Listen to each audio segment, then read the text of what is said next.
Donny Osmond wrote a terrible letter from Sweden when he was 8 years old. His father's harsh reaction, rather than one of consolation, laid the stage for decades of unseen suffering. Donny's career was on the verge of ending due to chronic anxiety by his 30s. He also said that I hated being me, but when he eventually admitted what actually transpired during those formative years that influenced his entire life in a 2025 interview, it was the most startling discovery. Television has never seen anything like Fred Silverman's choice to give Donny and Marie Osmond their own primetime variety show. Both were still in their teens at the time, with Marie being 16 and Donny 18 years old. They set a record that has never been surpassed by becoming the youngest performers in history to host a variety show. Their program debuted in January 1976 and ran for 78 episodes until 1979, putting it on par with some of the decade's most popular variety shows. The fact that seasoned celebrities like Carol Burnett, Sonny and Cher, or well-known comedians had traditionally hosted primetime variety shows was what made this so unique, even though they were given complete creative freedom over a prime time spot. ABC was nevertheless prepared to gamble millions of dollars on two Utah adolescents. It was such a daring venture that it changed for decades how networks viewed television viewers and up-and-coming talent. The choice to recruit the Osmonds in the first place was as unexpected as the producers, Sid and Marta Croft, who were brought in to help design the show. The Crofts gained notoriety for developing the trippy children's show H.R. Puffin Stoof, which included bizarre characters like a talking flute, a shipwrecked youngster, a red-headed dragon wearing cowboy boots, and a witch.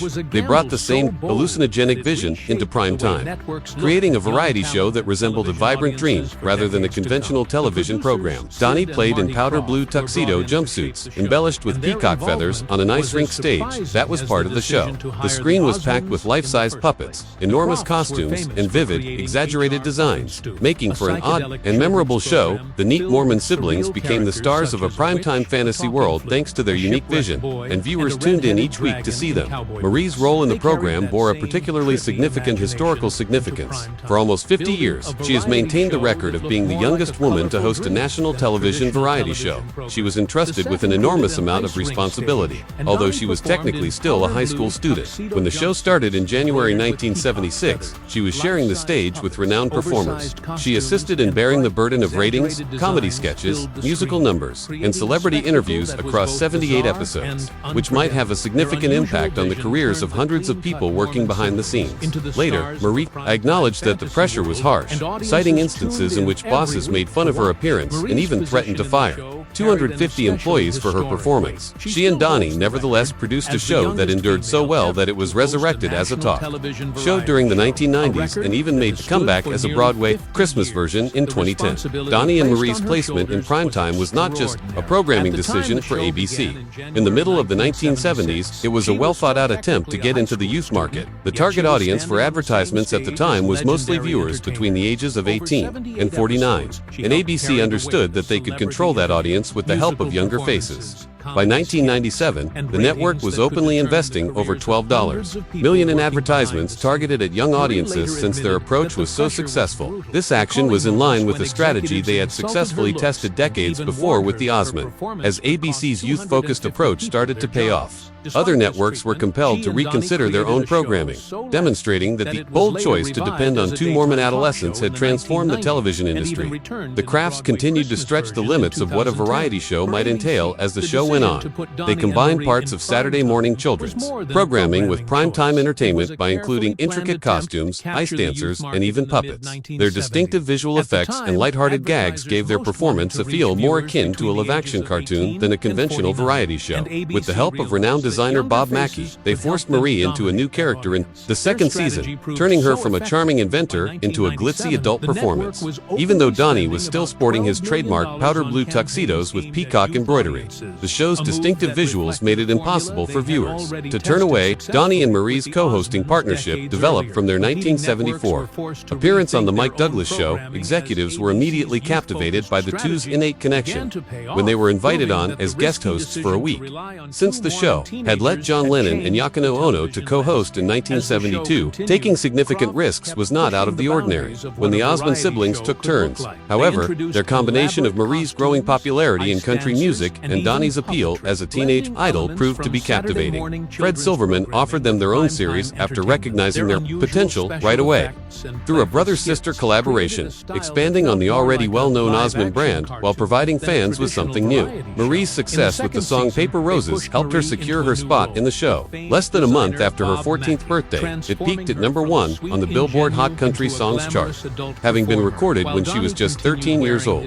This gave the Osmond family the ideal counterpoint to Dana's pop popularity and made her the youngest solo artist to reach the top of that list. The song, which had previously been a hit for Anita Bryant in 1960, rose to #2 in the UK and #5 on the Billboard Hot 100, demonstrating Marie's widespread appeal. She was the ideal counterpoint to Dana's image because of her ability to transition between pop and country music, which allowed the event to draw both younger and older listeners. Long before the variety show started, Donny was already a household name.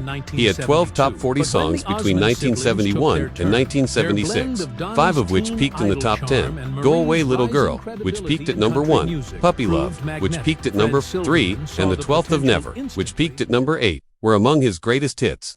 Giving well-known pop songs a new sound for a younger audience was a major factor in his success.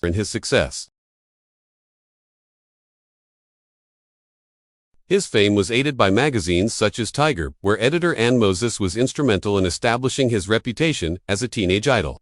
Television history was created on January 23, 1976, when Donny and Marie Osmond debuted their own program. Marie was only 16, and Donny was only 18. Nevertheless, they were the youngest performers to ever host a variety show. Fred Silverman, president of ABC, made the proposition after watching them appear as a guest host on the Mike Douglas show. The network decided to take a big chance on two teens because of their chemistry, which was so organic. They were assigned to the Friday night time slot, which most producers believed was where shows went to die. However, Donny and Marie made it a must-see occasion. Ice skating, a spectacular and costly production option that no other variety program tried every week, opened the premiere. The degree of power they possessed was what made it so strange. Musical numbers were handled by their older brothers. On screen, their parents occasionally appeared. Additionally, the entire show deviated from Hollywood convention by becoming a true family production. The show generated 78 episodes over 3 seasons and became a phenomenon that few could have foreseen. The merchandising rights were swiftly acquired by Mattel, which in 1977 introduced Donny and Marie dolls. The dolls wore vibrant jumpsuits that became a Hallmark style, and they were made to hold microphones in their hands. Their brother Jimmy had also been included in the toy line by 1978. The show's audience extended much beyond the U.S. It was shown by the BBC on Sunday afternoons in the United Kingdom under the title The Osmonds, which obscured Marie's identity from British viewers. Beneath the cheery numbers and radiant smiles, the siblings were dealing with serious personal issues. While attempting to keep up with the gorgeous celebrities who showed up as guests, Marie was covertly starving herself. It was about this period that Donny had his first panic episodes.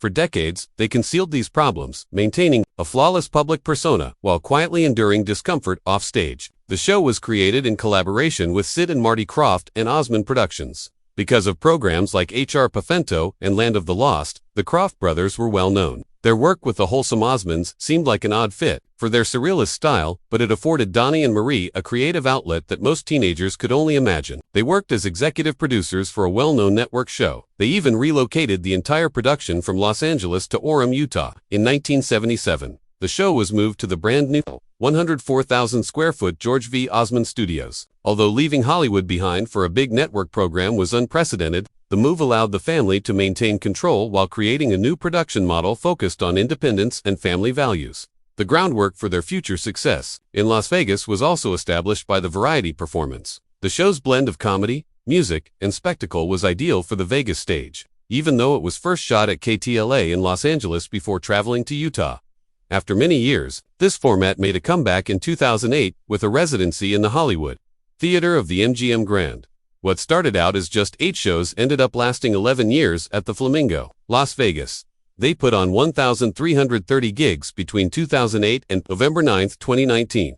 To honor them, the Flamingo even changed the name of its showroom to the Donny and Marie Showroom in 2014. Donny has carried on the custom by extending his solo residency at Hearts Las Vegas through November 2025.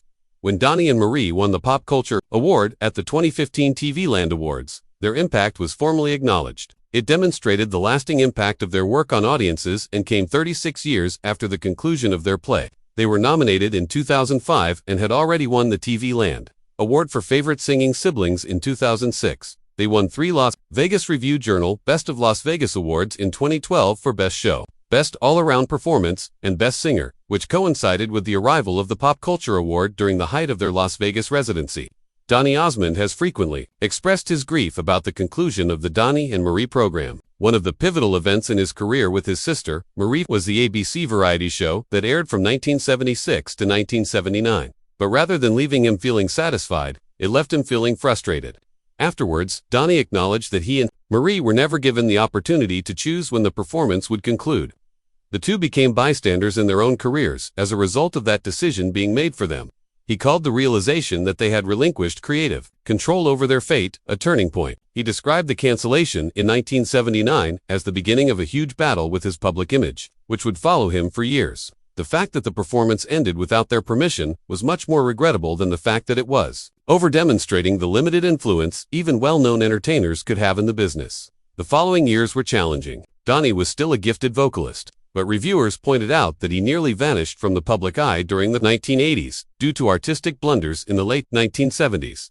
He acknowledged that he was branded as unhip and that his appearance had become humiliating. Things became so bad at one point that a publicist proposed that he purposefully be arrested for drug possession to discredit his spotless reputation. Donny stated that he even employed the publicist who came up with the concept, who launched a comprehensive campaign to expose him. For someone who grew up in a family-friendly environment, the idea itself demonstrated how disconnected he had gotten from what the entertainment industry demanded. Additionally, it demonstrated the icy cynicism of a field where drug arrests were accepted as a valid tactic to boost one's career. These demands frequently conflicted with Donny's personal beliefs. He was a devoted follower of the Church of Jesus Christ of Latter-day Saints, and he was always attempting to strike a balance between his beliefs and the demands of the workplace. Years later, in March 2010, he publicly denounced musicians, such as Beyoncé and Lady Gaga, for their use of sexual themes and vulgarity in their phone videos. His attitude on same-sex marriage, following California's 2008 Proposition 8, also demonstrated the conflict he encountered between speaking out against it and attempting to maintain an inclusive public persona. According to Donny, if he recorded a Prince song, people would think it was clean, as it was his. On the other hand, viewers would label it filthy if Prince himself recorded it. It wasn't fair what he stated. It expressed his annoyance at being stereotyped as well as the restrictions his wholesome reputation placed on his creative freedom